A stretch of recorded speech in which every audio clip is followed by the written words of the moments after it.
was the fall of 2018 when Jeremy Thompson took a seasonal custodial job at a regional hospital in Southern Oregon. The pay was bad, the hours were worse, but he needed to make rent. Fresh out of community college with a general studies degree, he figured mopping floors and emptying trash for 12 hours a night was as good a limbo as any while he figured his life out. The hospital, Riverside Medical, was a massive concrete beast with too many hallways, too few staff, and an ever-present buzzing from ancient fluorescent lights. Jeremy worked the graveyard shift, starting at 10 p.m. and clocking out at 10 a.m., cleaning after the day shift had made its mess and before the early morning rush began. At night, the hospital transformed. What had been bustling and loud during the day became quiet, unsettling, and oddly cold. Machines beeped softly in the distance, echoing through empty corridors. The occasional cough or scream from a patient's room would jolt him, but mostly it was just the hum of electronics and his own footsteps echoing against tile.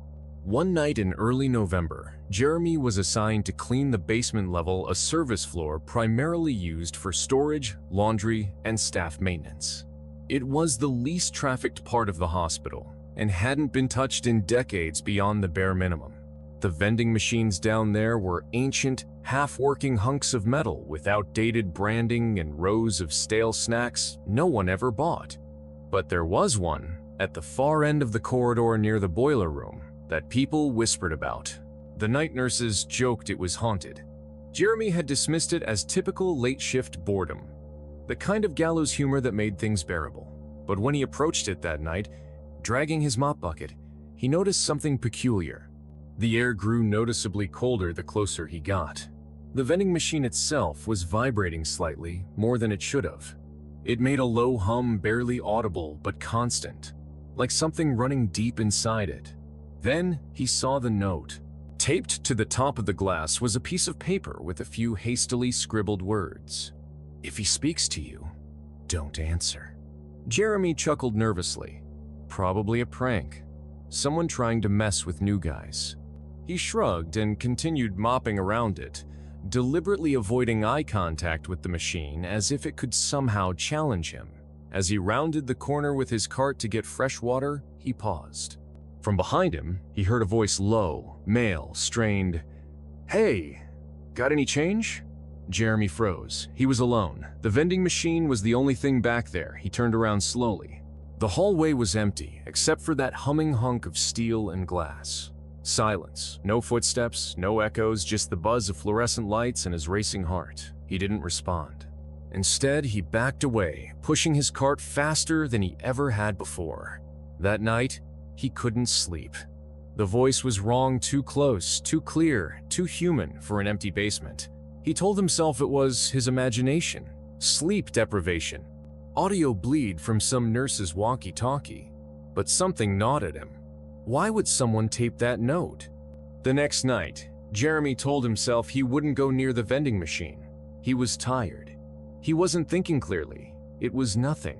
But around 3:17 a.m., after making his way through the ER and mopping the staff lounge, he caught himself unconsciously moving back toward the basement. He wasn't scheduled to clean down there. Again, he didn't even have to go near it. But his feet carried him like something was pulling. The elevator made an awful groaning sound as it descended. When the doors opened to the basement, the air hit him like ice. The temperature drop was immediate, unnatural. He walked slowly. The corridor was darker than usual. 3 of the lights overhead were out now. He checked his phone. No service, no Wi-Fi. The hospital always had dead spots, but this was worse than normal. He stood at the far end of the hallway, facing the vending machine. Same spot, same soft hum. And now it looked worse. The glass was fogged, slightly smeared from the inside, like someone had breathed against it. One of the candy bars had fallen forward, stuck against the coil. The same note was still taped there. "If he speaks to you, don't answer." Jeremy stared at the reflection of himself in the glass. He looked pale, almost gray, sleep-deprived, haunted by a whisper he still wasn't sure he'd heard. But then, something new. The machine beeped, loud, once, like it was processing a transaction. Jeremy stepped back. No one had touched it. The machine's buttons lit up, one by one. A clunk. A candy bar dropped. Then another. Then another. All of them tumbled into the tray in a chaotic pile. Then silence. That voice again. Lower this time, almost gravel. "Hey, I saw you last night." Jeremy turned and ran. He didn't grab his cart. Didn't look back. He took the stairs two at a time and didn't stop until he burst into the main floor. He didn't tell anyone. How could he? It sounded insane. But he started avoiding the basement altogether. He swapped shifts with coworkers, begged for different routes. A week passed. Nothing. No voice. No vending machine. He started to feel silly. Until the power outage. Just after 2 a.m. the following Friday, the hospital lost power for approximately 43 seconds. Backup generators kicked in. The lights came back. Jeremy was in the staff break room drinking coffee when the intercom flickered on. White noise, then, "Hey, you still owe me change." The voice wasn't in the room. It was coming from the hospital intercom system. Every floor, every speaker. The nurses froze. Someone dropped a tray. The voice was broadcast across the entire hospital. They ran diagnostics. IT found nothing. The origin point was untraceable. But Jeremy knew where it had come from. He didn't speak. He didn't sleep that day. Instead, he researched. The vending machine wasn't on any inventory lists. It had no maintenance log, no power record, no ID number. As far as hospital admin was concerned, it didn't exist. But it was there. And it had been for years. Old forum posts, archived Reddit threads, urban exploration blogs. They all mentioned a phantom vending machine in old hospital basements. Always the same model. Always near boiler rooms. Always with a note, "If he speaks to you, don't answer." Jeremy couldn't stay away forever. The vending machine, whatever it was, had noticed him. And ignoring it only seemed to make things worse. He started seeing it in places it shouldn't be. Once in a corner of the pediatric wing, tucked between two machines he knew weren't there yesterday.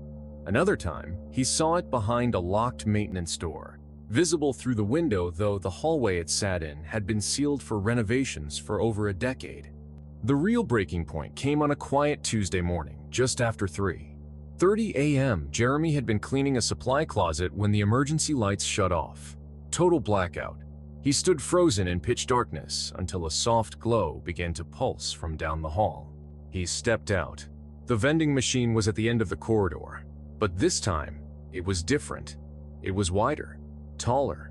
Something was moving behind the glass. Not candy, not chips. A figure. Slouched, contorted, pressed to the inside like it was waiting to be let out. The note was gone. In its place, scratched directly into the glass, were the words, "You answered." Jeremy turned to run, but the hallway was wrong.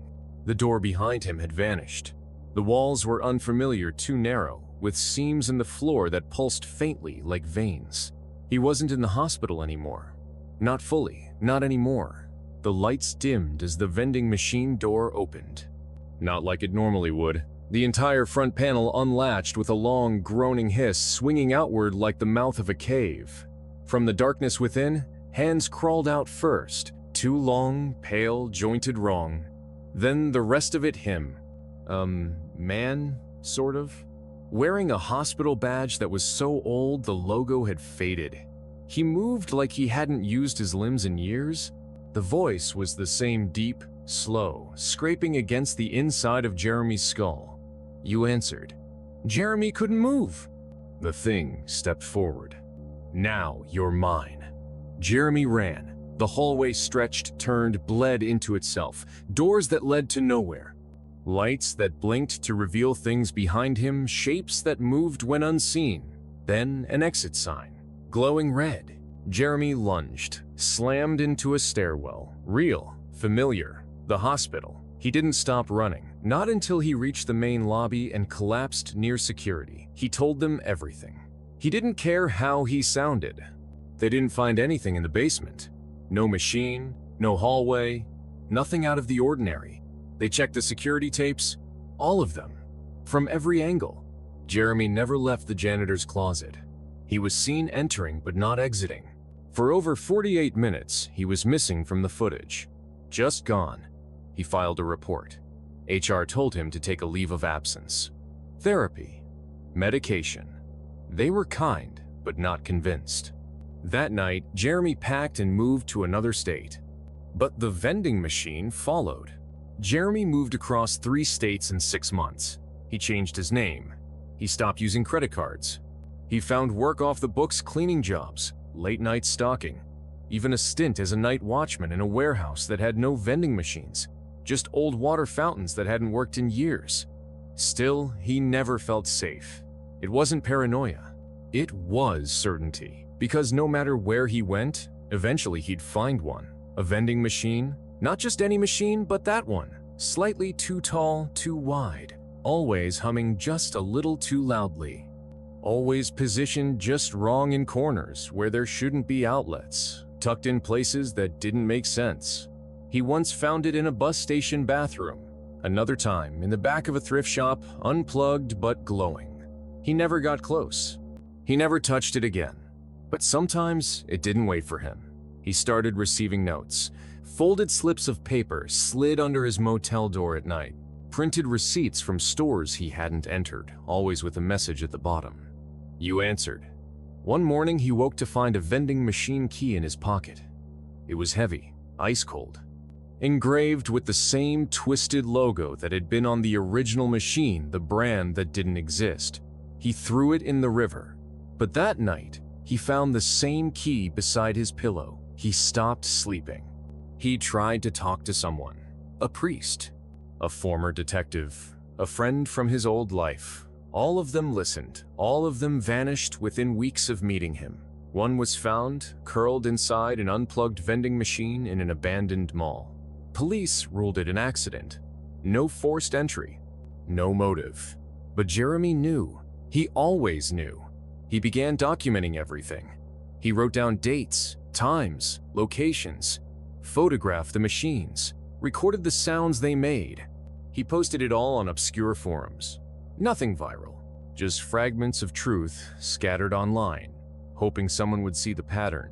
He called it the Echo Loop, a presence that used vending machines as gateways, anchored in modern mundanity, but tied to something older, hungrier. The theory didn't catch on. People thought it was fiction, a creepypasta, but he knew better. One day, a woman reached out to him online. She claimed to have seen the same machine, said her brother disappeared after answering a note that said, "We need restock help." Jeremy arranged to meet her in public. Bright daylight, a crowded cafe. She never showed. Instead, a vending machine was placed that day on the corner across from the cafe. New, but not. Jeremy packed again. New ID, new city, new plan. But this time, he made a mistake. He took a night job at a hospital. He thought it was safe. It had modern machines, clearly different. Sleek, compact. But one night, while mopping the 3rd floor, he heard it. The hum, that deep, low vibration. He followed it down a back hallway he didn't recognize. At the end there it was, waiting. The vending machine. This time, the front glass was shattered. Something had forced its way out. On the floor, scraps of paper, torn receipts, old ID cards, a name badge. His name? From 3 identities ago. Jeremy turned to run, but the hallway behind him was gone. Not black, not empty, just missing. The walls had collapsed into a void that pulsed and breathed, and from the machine came a whisper, "There's always room." They never found Jeremy again, but the hospital staff reported something odd. The janitor's closet was locked from the inside. The lights flickered for 3 days straight, and someone kept restocking the vending machine, even though no vendor had been scheduled. To this day, that machine remains unplugged, and still humming.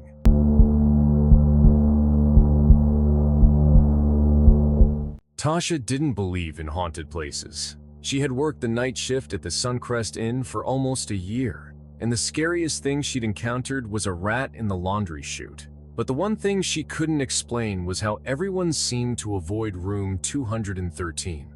Not just guest staff too. The cleaning crews always left it for last, if they cleaned it at all. The maintenance guy once joked that if a light went out there, he'd quit before changing it.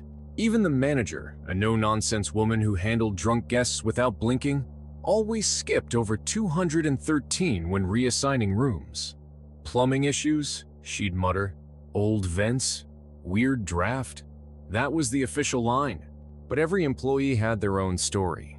Doors closing by themselves, whispers through the vents, cold air when the heat was on full blast. Tasha never thought much of it until that Friday night. A storm had rolled in hard and fast, knocking out power on the freeway and flooding the lobby with stranded travelers. Within 30 minutes, every room was gone. Every room except one. Room 213 still showed as vacant in the system. It wasn't marked as out of service. No red flags. It was just there, available. Tasha hesitated. She could feel eyes on her from the line of soaked customers growing impatient. Finally, she handed a keycard to a man near the back of the group. Tall, soaked to the bone. Pale, with a gray duffel bag and no umbrella. He didn't say much, just looked her in the eye and nodded when she said, "Room 213. He didn't ask for extra towels. Didn't complain. Just walked down the hallway and disappeared around the corner. That was when the camera feed for that floor cut out. That was also when she began to feel like she'd made a mistake. Tasha didn't realize how quiet the hotel had become until hours later. The rain had slowed to a soft whisper against the windows, and the lobby was nearly empty. Most of the guests had either gone to bed or settled in for the night. But she couldn't shake the feeling that something was wrong. Every time she looked at the screen showing the hallway camera feeds, room 213 was black. Not just dark, black. Like the camera wasn't working, or something was interfering with it. She tried to reset the feed twice, but it wouldn't respond. She tapped the desk, leaned back in her chair, and laughed to herself, quietly. "You're letting their stories get to you." That's what she said out loud. But when she went to check the digital key logs out of habit, her breath hitched.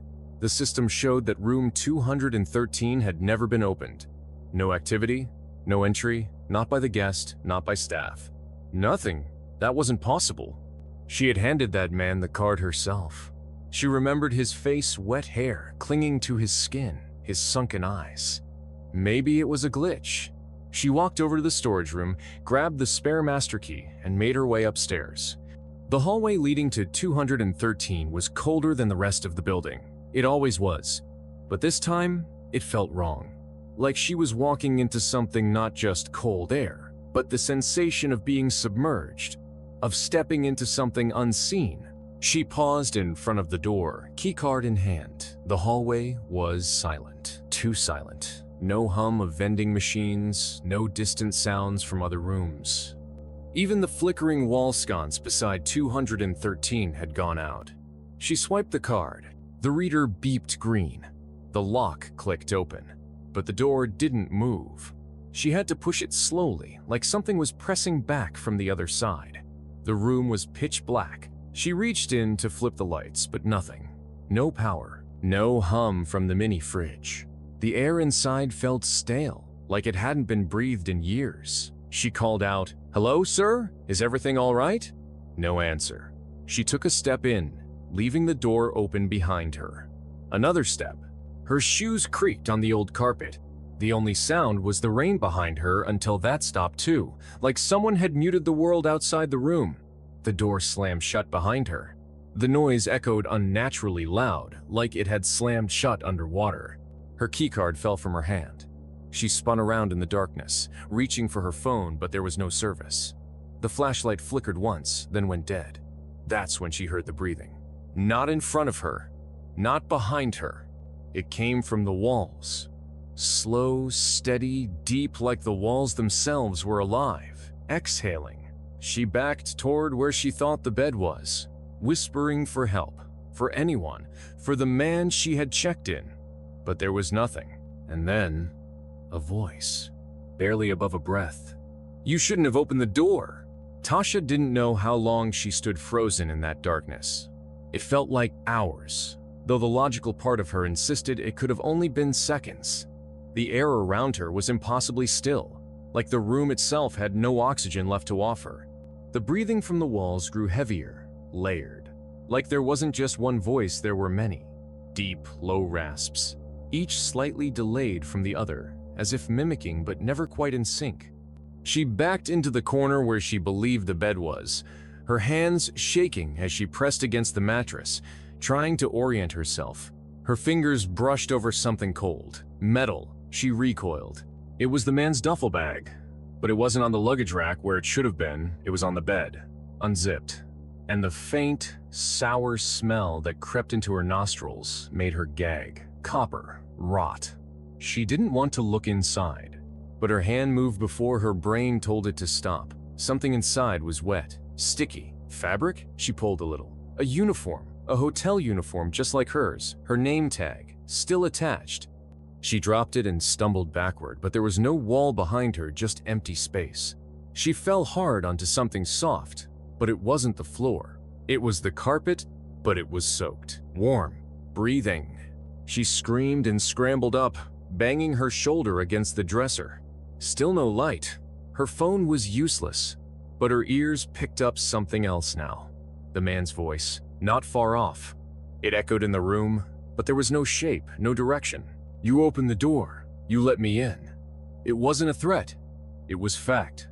A statement that carried weight like a law of nature. And now something else began happening. The walls were moving, breathing. Not metaphorically, they pulsed, pushed inward, expanding and retracting like lungs. The carpet sucked at her shoes. The room was alive.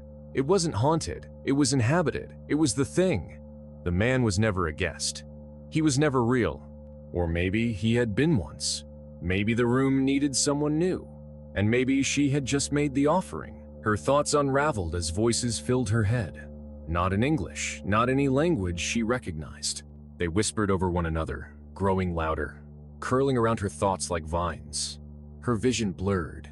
Every surface around her seemed to shimmer. The walls began bleeding, not red but black, like the ink from forgotten dreams. The door, she had to find the door.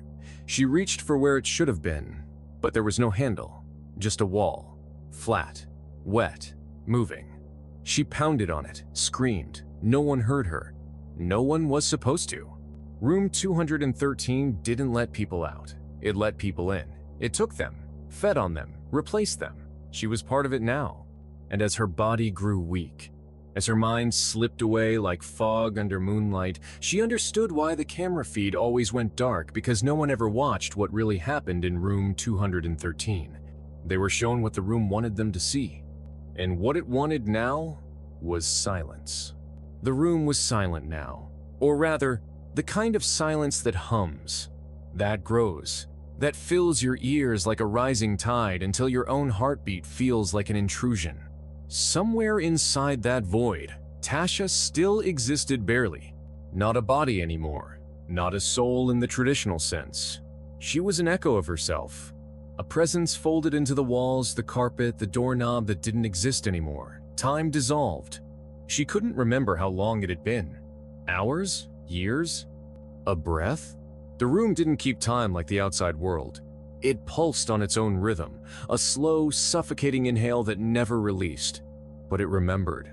It always remembered. Her face, her voice, her scent, her pain. That was cataloged, archived, used. And then, one night, light appeared again, not from her, but from the outside. A new keycard, a new door creaking open. A man stepped in, whistling, dragging his suitcase behind him. Room 213 welcomed him without hesitation. The lights flickered just like before.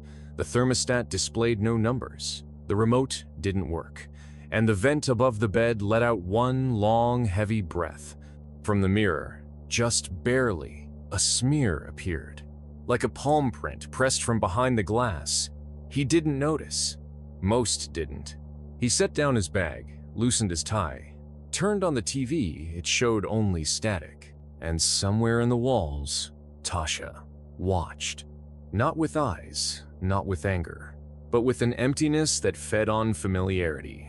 The room was ready. She was part of the cycle now. Like the man before her, like the ones before him. The cameras still worked, But they never recorded what mattered. They showed people entering, never leaving. Room 213 had no checkout. At the front desk, when asked, the staff would smile and say, "Yes, that room is available." Because of course it was. It was always ready, always hungry, always just waiting for someone polite enough to knock and naive enough to step inside. And if you ever find yourself staring at a hotel room number that seems wrong, slightly too dim, or oddly spaced and the hallway around you grows colder with every step, turn around. Don't knock. Don't swipe your card. Because some rooms are not rooms at all. They're traps. Mouths carved in drywall. And once you enter, it doesn't matter who you were. You will only ever be the next story room 213 tells to itself.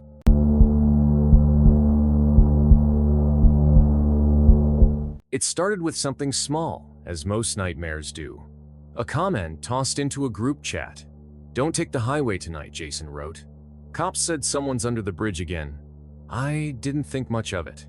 People talk. Rumors spread, especially when they come from someone like Jason, who worked late shifts at the gas station just off Highway 17. He was always full of creepy stories. Some exaggerated, some just local myths with new makeup. But still, I found myself rerouting anyway. Not out of fear, exactly, but because that particular bridge, Dalton Overpass, always felt off to me. It was this hulking thing, built of rusted steel and crumbling concrete, stretching like the spine of something ancient across the riverbed. There were no lights under it, no cameras. The shadows beneath it felt thick, heavy, and they didn't move the way shadows should. I remembered passing under it once as a kid during a storm and hearing what sounded like whispers, dozens of voices murmuring at once, none of them quite right. My mom said it was the wind echoing through the steel. I believed her. Until I got older. And then I heard the other stories. Stories of people who broke down under that bridge and were never seen again. Cars found abandoned, cell phones dead, keys still in the ignition. One guy, a mechanic who lived near my cousin, was found in his own trunk, locked from the inside. No sign of struggle, no fingerprints, no logic. And yet, every time, it was brushed off. Drugs. Suicide. Poor decisions. No one ever talked about the consistency, the pattern, the one shared detail.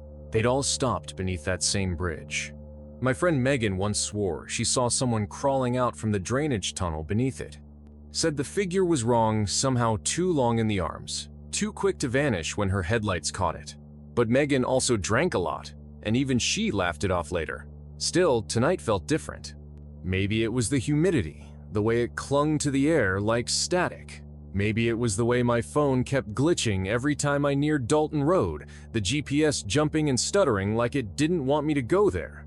I was supposed to pick up my brother from his night shift at the warehouse. He'd texted an hour earlier.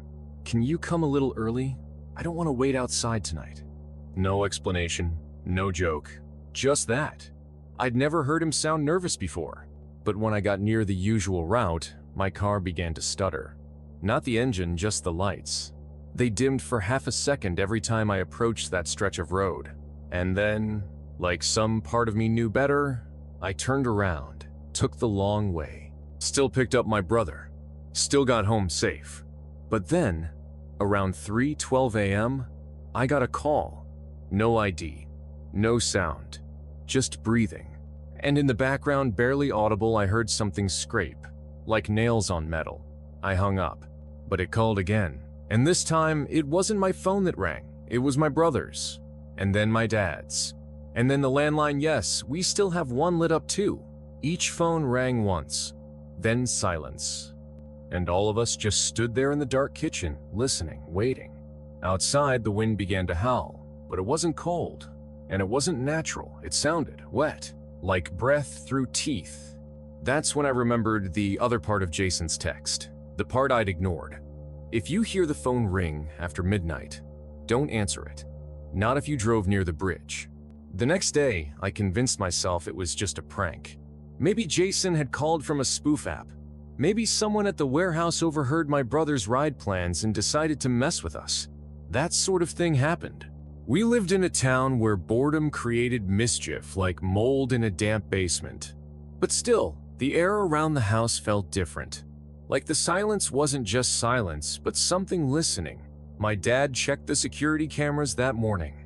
One aimed at the front porch, one at the backyard, one facing the street. All had recorded during the hours of the calls. Nothing unusual, nothing human. Just static flickers and once at 3:14 a.m. precisely a frame that went dark for a single second before returning. We brushed it off. Power surge, bad connection, anything else. That night, my brother had a nightmare. Said he dreamed someone was standing at the foot of his bed, watching, not moving, just breathing. He couldn't see the figure, only feel it. Cold air, thick with rot. He tried to scream, but his voice wouldn't come out. Then he woke up, but the blanket had been pulled down to his knees. He didn't sleep after that. Neither did I. 2 nights later, I heard movement outside.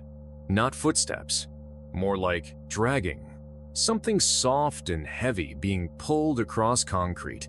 I checked the window, saw nothing, but the sound continued. Circled the house once, then stopped directly beneath my bedroom. I didn't move, didn't breathe, I just listened. For 10 straight minutes, my heart slamming in my chest like a fist against a locked door, and then just as suddenly it stopped. The next morning, our dog wouldn't go outside. He stood at the door, growling low, tail down. I took a look around. On the side of the house, on the cement, I found something. Not a print, more like a smear, a long blackish streak, like something wet had been dragged across the driveway. I followed it to the sidewalk, but it vanished halfway, dissolved into nothing. Jason stopped replying to texts that same day. I drove past the gas station. His car was there, but the place was closed. Handwritten sign. Family, emergency. Back soon. No one had seen him since the night he sent that message. And no one seemed especially worried. I asked the cashier who worked the morning shift. She just shrugged. Jason disappears sometimes. Likes to camp off the highway. But I knew better. I knew he never camped alone. Never in that direction. The bridge had started pulling people in again, and we were on its list. That night, my brother left the hallway light on, something he hadn't done since he was 10. I didn't ask why.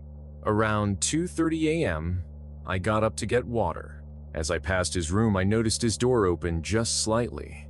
I peeked in. He was awake, sitting on the edge of the bed, staring at the floor. When I asked what was wrong, he said nothing, just looked up slowly and whispered, "He's under the house." My stomach turned to stone. I didn't ask who. I didn't want to know. I walked him downstairs, made us both tea. We sat in the kitchen in silence. Then we heard it.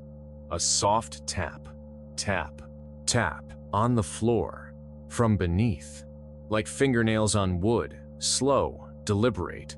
We moved to the living room and turned on every light. The sounds stopped. Around 4 a.m., the lights flickered, all of them. At once. Then came the smell, like rotting leaves and old blood, like something that had died alone and been forgotten for too long. We didn't sleep, neither did our dog, and we never found the source. But that was the last night we stayed in that house. 3 days after Jason vanished, the bridge called again. Not through a phone or a whisper in the dark. It called in its own way. Subtle, gnawing, persistent. My brother and I both woke up at the exact same time, 3:14 a.m. No alarm, no sound. Just the overwhelming, sickening feeling that something was waiting. We both went downstairs, wordless, barefoot like sleepwalkers guided by dread. The front door was unlocked. I know for a fact I'd locked it. Deadbolt too. But now, it hung half open, creaking ever so slightly in the summer breeze. Our dog was nowhere to be seen. His leash still hanging by the door, untouched. We stepped outside. The night was silent. Too silent. No crickets. No wind. Even the highway a mile away was dead quiet. The kind of silence that made your ears ring. And then we saw it. At the end of the driveway, standing by the mailbox, a figure, not moving, not even swaying, just standing. It was tall, lanky, like its limbs were too long for its frame. Its head was tilted slightly, like it was trying to understand us. No facial features, just a void, darker than the night around it. And it held something in its hand. A leash. Our dog's leash. Empty. My brother let out a sound I can only describe as a whimper. The thing turned slowly and began walking, not toward us, but down the road, step by step, deliberate, purposeful. We didn't chase it, we followed. We knew, in the way you know a dream is real, that we had to see where it was going. And of course, it led us to the bridge. That cursed, rotting structure that barely held itself up anymore. The figure stopped at the edge, looked back at us, then stepped underneath, disappearing into the dark. My brother wanted to run. I grabbed his arm. "We go together," I said, "or we don't go at all." He nodded, swallowing hard. We stepped beneath the bridge. The air changed instantly. It wasn't just colder, it was thicker, like walking into fog that clung to your skin, your bones, your breath. The smell was unbearable, like rot, rust, and old water. We shined our phones into the darkness. Saw nothing at first. Just dirt, old beer cans, and graffiti. But then, on the far side, we saw the hole. A crawl space dug into the earth. Too small for comfort, too deep for reason, and from it a sound, wet, sloppy, like something chewing. My brother froze. I took a step closer. Inside, something moved. Fast. And then I saw an eye. Just one. Yellowish white, sunken, but alive. Watching. And behind it, a jaw full of something sharp. Not teeth shards. Like broken glass, arranged in a mockery of a mouth. It grinned. And then it spoke. Not out loud. In my head. A voice that didn't sound like a voice, but like bone being crushed. "You found me," it said. "So now you stay." I stumbled back, grabbed my brother. We ran, tripped, fell, scraped our hands and knees on the rocks, but we ran, and behind us we heard it crawling out, fast, too fast. Its limbs slapping the dirt in irregular rhythms. We made it to the road. A car was coming, headlights blinding. We waved, screamed, did everything we could. The car stopped. A ranger. Confused, irritated. But when he saw our faces, he understood something was wrong. We didn't explain, just begged him to drive. As we looked back, the thing had stopped at the tree line, watching. Its hand on the leash again, still empty. We never found our dog. Jason's car was discovered abandoned 5 miles from the bridge a week later. No sign of him, no signs of foul play, just gone. And that was the end, or so we thought. We didn't sleep that night. Not really. The ranger dropped us off at home after questioning us just enough to feel like he was doing his job, but not enough to get involved. I think he saw something too, maybe not what we saw, but enough to know that whatever was under that bridge wasn't just a homeless person or some animal. That night, my brother and I stayed up in the living room with the lights on. Holding baseball bats like that would somehow make a difference. The house felt different. Not haunted exactly, just thinned. Like the thing under the bridge had followed us home, but in pieces through memory, scent, air. We didn't hear footsteps, we didn't see shadows, but we both knew it wasn't over. The next morning, we went to the sheriff's office, told the whole story. We didn't lie, didn't exaggerate, just the facts. Jason, the bridge, the thing in the hole, our dog. The sheriff listened, nodded, then gave us a tired smile and told us we were probably traumatized. That bridges, especially old ones, often attract urban legends. That we should talk to someone, a therapist, maybe even take a break from the area. But we could tell he didn't believe us. Not one bit. He filed a report, told us he'd have someone look into it. We never heard from them again. That afternoon, our dog's collar was found hanging on our doorknob. Clean, untouched, no blood, no fur. Just dangling there like a sick gift. No one saw who left it. No one came forward. And that night, my brother started sleepwalking. He'd never done that before, but now he would wake up standing at the front door, sometimes with his hand on the knob, sometimes already outside. Once, I found him in the backyard, face turned toward the woods, whispering.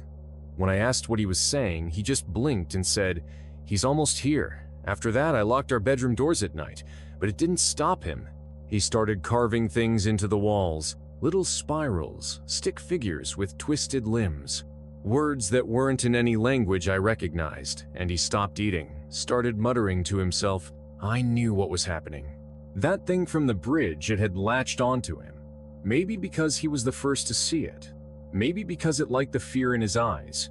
Maybe because it needed something young, open, vulnerable. One night, I heard him giggling. Not a laugh. A high, childlike giggle. When I opened the door, he was standing in the middle of his room, eyes rolled back, fingers bloody from scratching symbols into the floor, and he said in a voice that was not his, "He wants you two now." That was the last straw. I packed our things and took him to our aunt's house 2 states away. Middle of nowhere, no bridges, no rivers, just wide open land. She didn't ask questions, just let us stay. And for a while, it helped. He got better. The carving stopped. He slept, laughed, ate. We thought maybe we'd escaped. But then, 3 months later, a package arrived in the mail. No return address. Inside, one Polaroid photo of the bridge, taken from underneath. And in the corner of the photo, barely visible, was Jason, or someone who looked like him. But his eyes were black, his skin stretched, and standing behind him was the tall figure, hand resting on his shoulder. We burned the photo, called the police. They said there was no way to trace it, that we should ignore it, but we couldn't. Because every night since then, my brother wakes up at 3:14, and every night he stands by the window, whispering something I can't quite make out. I've tried recording it, but the audio always cuts to static. The only thing I've heard clearly just once was a phrase that made my skin crawl. You looked beneath, now he looks back.